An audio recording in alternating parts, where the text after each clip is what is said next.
What's up, Chit Timmers here. Now, with the new film called The Wrecking Crew out now, since it, of course, stars Dave Bautista, I decided to go ahead and do my top 10 favorite Dave Bautista movies. Because, he's not like the greatest actor or anything like that, but I just always find him enjoyable. And you know what? Even Dave Bautista would tell you firsthand he's not the great actor. So, yeah. But I still think the guy's fun. He's always gearing again, he's not always in the best stuff, but I still always get a kick out of seeing him and stuff and things. But here is my top 10 favorite Dave Bautista films. All right, number 10 is My Spy. Now, My Spy is we're like a hardened CIA operative who is blackmailed by this sharp 90-year-old kid in becoming her unlikely friend here. And you got JJ, played by Batista, who's the deadly agent with zero experience around kids here. I mean, you definitely tell that they were trying to capitalize because obviously loads of action stars always had family friendly type stuff. Whether it's Arnold with Jingle All the Way or Kindergarten Cop, whether it's Dwayne Johnson with Truth Fairy and stuff, Vin Diesel with The Pacifier, and I gotta say, My Spy and the sequel is not so bad too, by the way. But My Spy was actually a lot of fun. I really quite like the dynamic chemistry with Dave Bautista and Chloe Coleman, who plays the girl here. Kristen Scar was also great. Ken Jeong. I had a fun time. It's such a shame that hardly no one really liked it, but hey, it is what it is, I guess. All right. Coming in at number 9 is Killer's Game. Now, this is a film that did not really get much love at the time. It has like 46%, but I had a fun time with this one.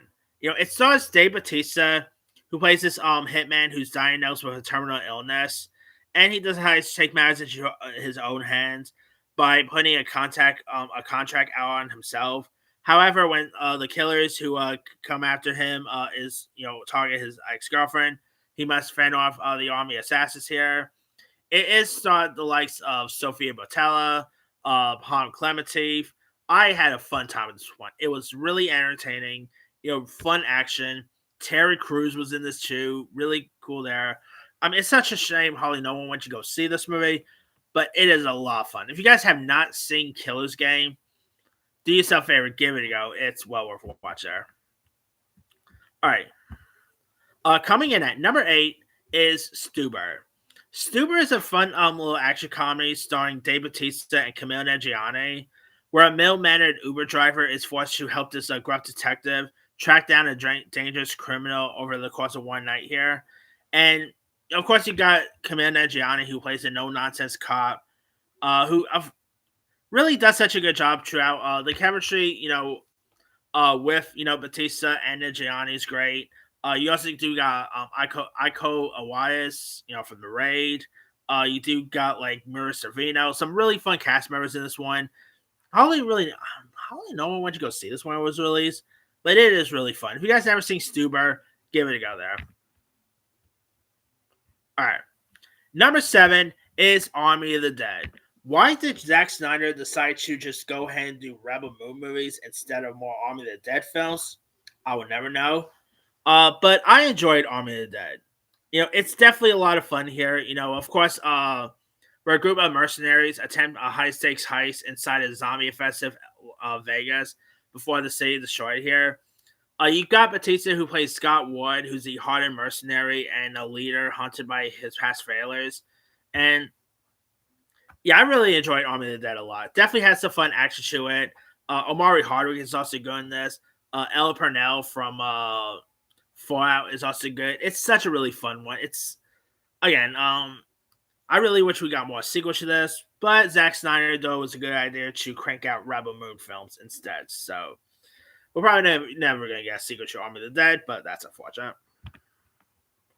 All right. Number 6 is Blade Runner 2049. Now, this was, of course, directed by Denis Villeneuve, who, of course, would go on to direct Batista in another film, which I'll talk about here in a bit. Now, this is where, like, a new Blade Runner uncovers, like, a secret that could destabilize society, leading him to track down Rick Deckard after his disappearance. And Batista plays, like, this character named Sapper Morton, who is living in a hiding who's very quiet. So for opening scenes here, showcase like his dramatic depth and all. And Bautista, of course, really like he doesn't really have much screen time, but I really thought some of the screen time he does have is really decent. Really does play the part very well. Very quiet at times. Really decent performance there. All right, number 5 is Spectre.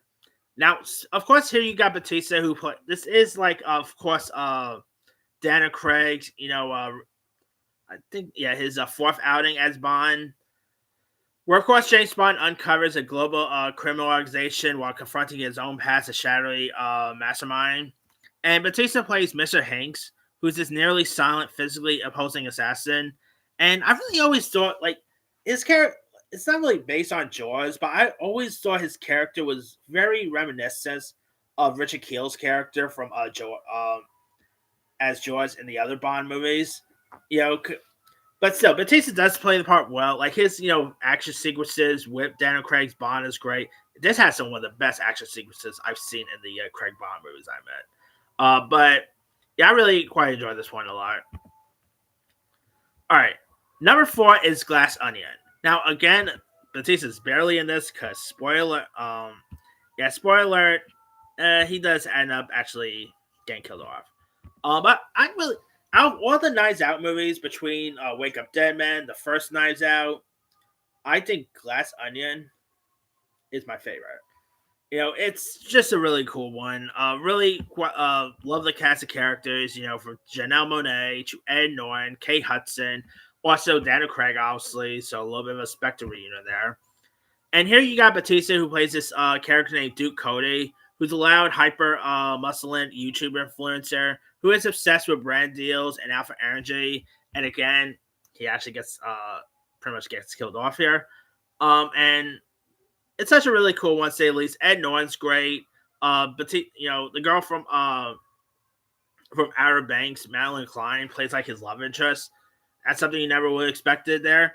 But it's such a really cool installment. All right, number 3 is Dune.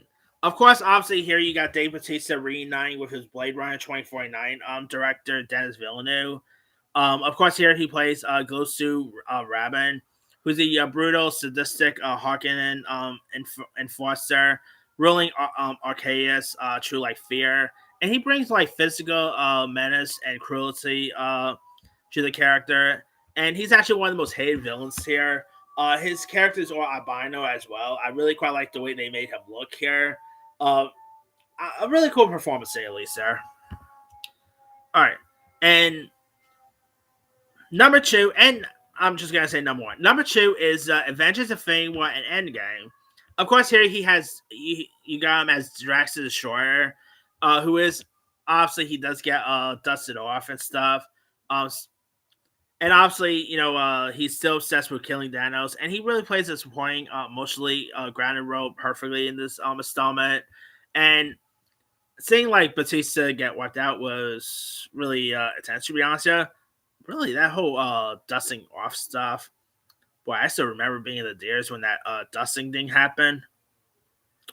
Boy, one of the most interesting moments movie experiences I've ever had.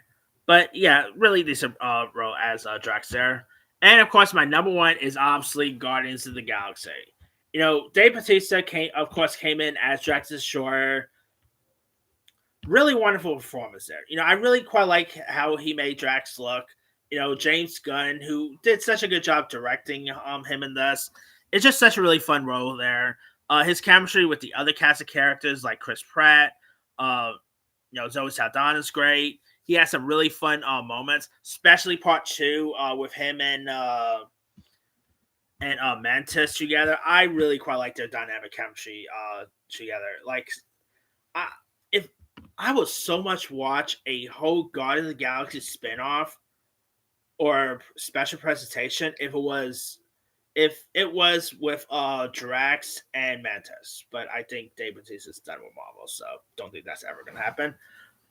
But still, I quite like their dynamic chemistry. I really thought they could have had like a little romantic chemistry together, but that didn't really go anywhere.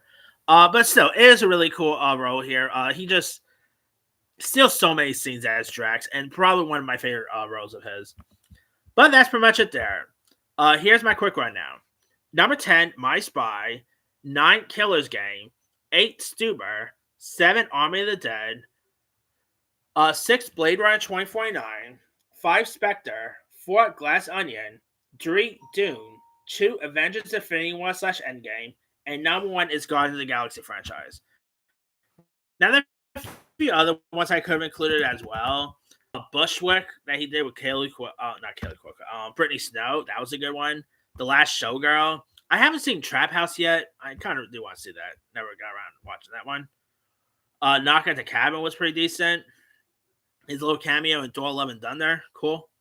Let's see. Warriors Gate. Definitely not Warriors Gate. Marauders is a pretty decent one with Bruce Willis. Heist with Robert De Niro.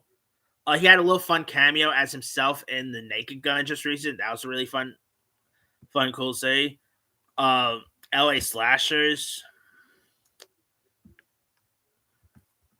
Hotel Artemis. That's a really fun one too.